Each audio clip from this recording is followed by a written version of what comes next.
had this whole day off. It was cold and wet outside, as it had been raining off and on all day. I stayed in and played video games, going about my day as I normally would. Around 5 p.m., the rain had picked up, and there was a bit of lightning in the distance. I cooked up some dinner, then decided to watch a horror movie while I had the fitting ambience of the storm outside. I shut off the lights and spent the next 2 hours on the couch. The storm definitely got worse over that time. There weren't any outages or anything, but it was just really coming down hard outside, with heavy lightning strikes nearby. It was around 10 p.m. I wasn't really tired or ready for bed yet, but I got up to stretch my legs and refill my water. When I turned around toward the hallway, I immediately saw something move, like a shadow on the wall.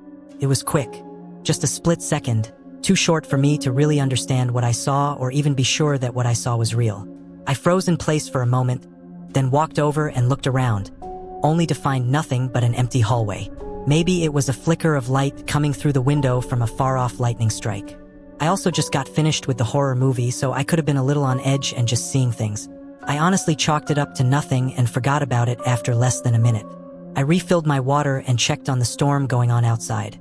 The trees were blowing around like crazy, and the rain was basically flooding the roads.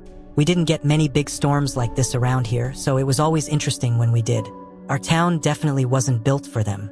I went back to the couch and turned on YouTube to try and ease myself into getting sleepy. I wasn't too tuned into what I was watching. I guess I was kind of spacing out or whatever.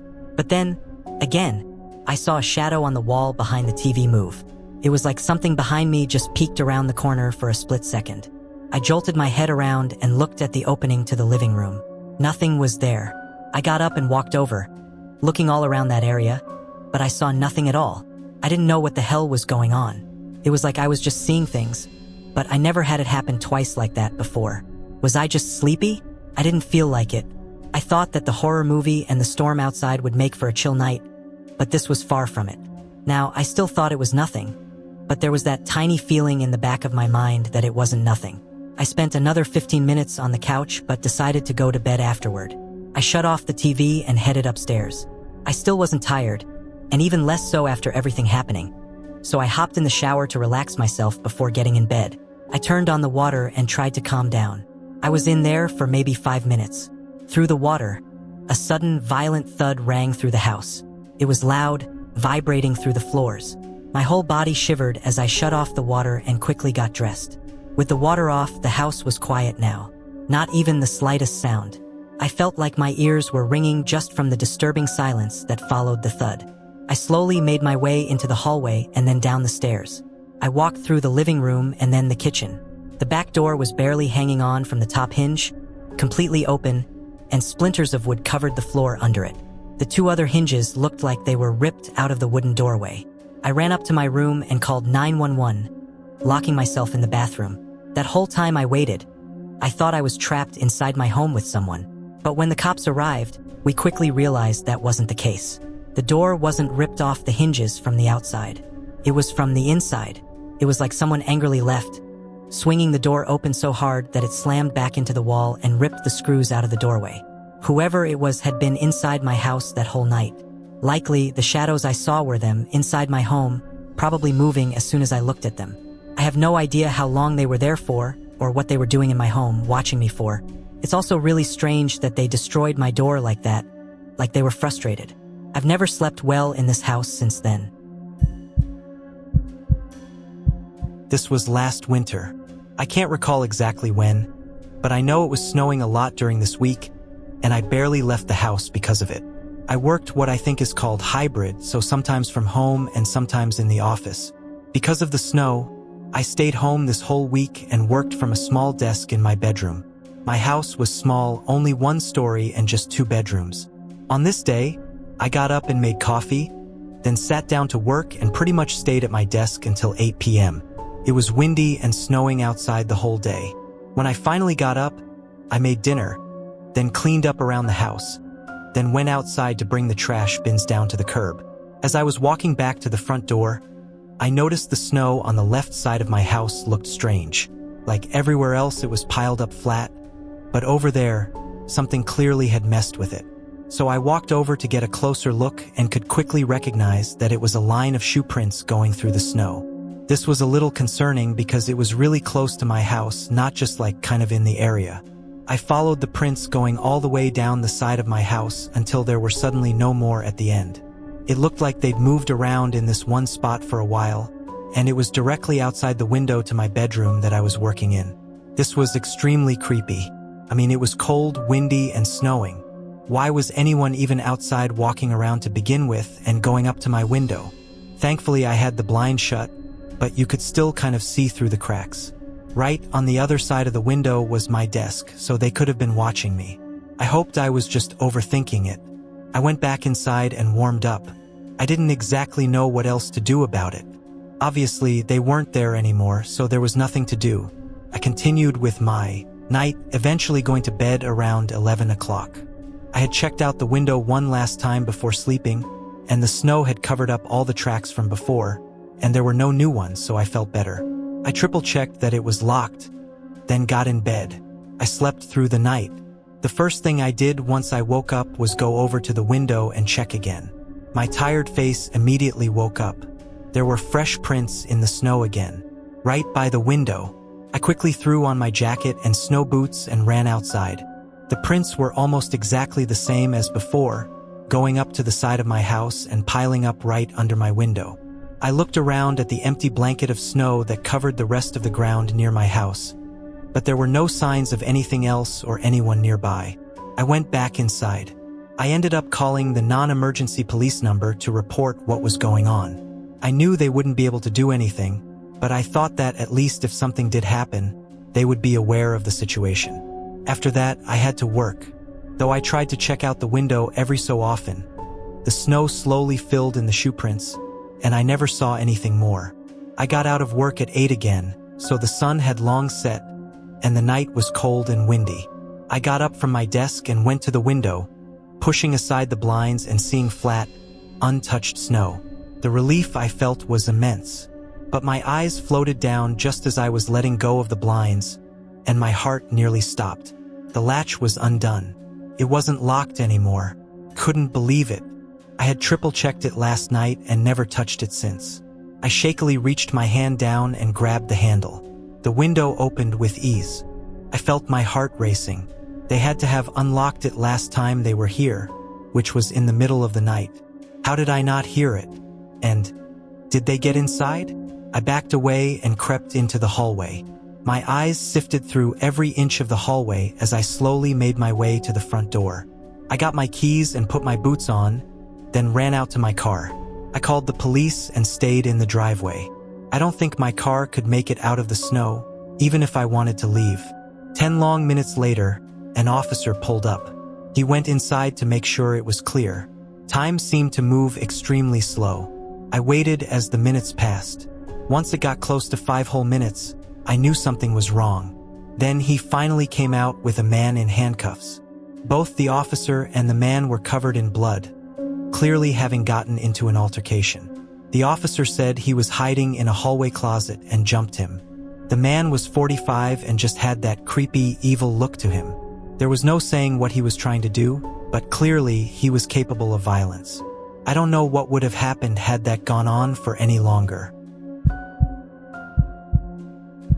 I was visiting my parents over spring break.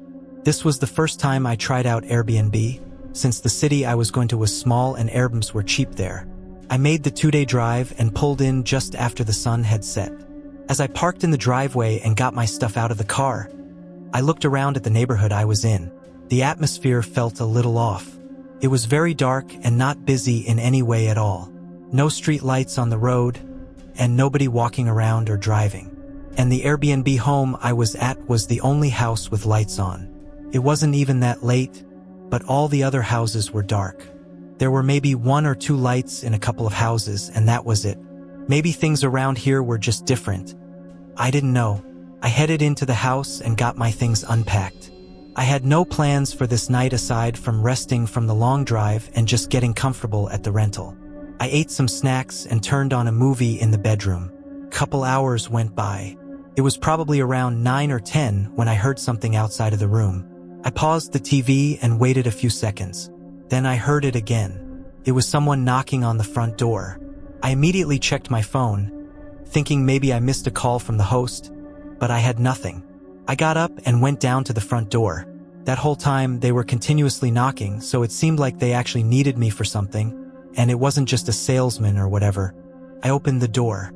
There was a man in his 30s, wearing a black winter hat and a distressed red flannel. He looked confused when he saw me. I said, "Hi." He sort of awkwardly smiled, then went back to a straight face. He mumbled something under his breath as he turned around and walked away. I just stood there in disbelief and watched him walk down to the road. I closed and locked the door. I really had no idea what to think about that. The way he was knocking over and over, only to just not say anything and leave, was weird. Maybe he had the wrong house and was just too awkward to say anything. I went back to the bedroom. The rest of that night was fine, and I got up early in the morning to go out and see my parents. I was out until 6 when I got back to the rental.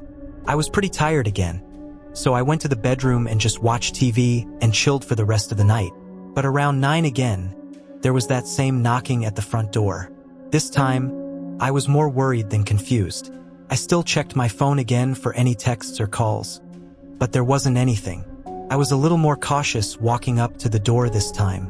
I checked out the peephole first, and it was the same guy. He was wearing the same hat and flannel. This time, I only cracked open the door and asked what he needed.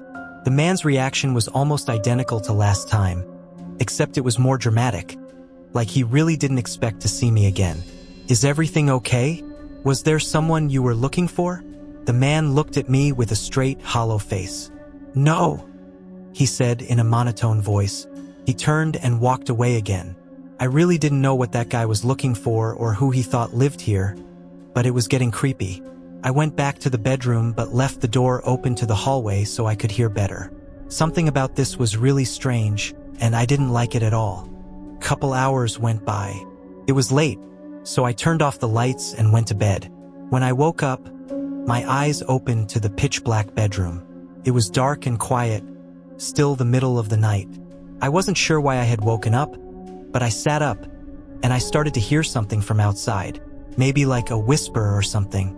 Then there was a sudden knock at the front door. It was loud and harsh. I got up from the bed and went into the hallway. The loud hits against the door shook the whole house. As I quietly crept down the hall, I caught a glimpse of something moved past one of the windows on the other side of the hallway. When I got to the end and looked out the door, I saw that same guy, but further back in the dark, there was someone else. They were clearly hiding, waiting for something. I felt my body going numb from the adrenaline spiking. I turned around to go back and get my phone, but instantly locked eyes with a man staring at me through the back window. I panicked and sprinted into the bedroom. I heard multiple footsteps start running around the house. Not just like a couple. It sounded like maybe a dozen men out there. As I called the police, I heard all the windows and doors around the house being moved and attempted to be opened. Several excruciating minutes went by as I listened to this group of men surround the house and try to force their way in, before I heard sirens in the distance. All the men disappeared within seconds. With the place being an Airbnb, the police contacted the host, who seemed more annoyed than concerned. It was a little weird, considering the experience I just went through on his property, staying at his house. To sum it up, though, they never figured out any more details after the years. I think my best guess is that someone else had stayed at the Airbnb that knew the men that showed up. They probably thought he lived there, and when they saw me answer, they were confused. Maybe they were mad at the previous guy or just wanted to talk to him and thought I was hiding him or something. Or they could have just been insane. The host was definitely a little strange, too. I wouldn't be surprised if the group had some beef with him and found this address was under his name. Whatever the true intentions were, I guess we'll never know.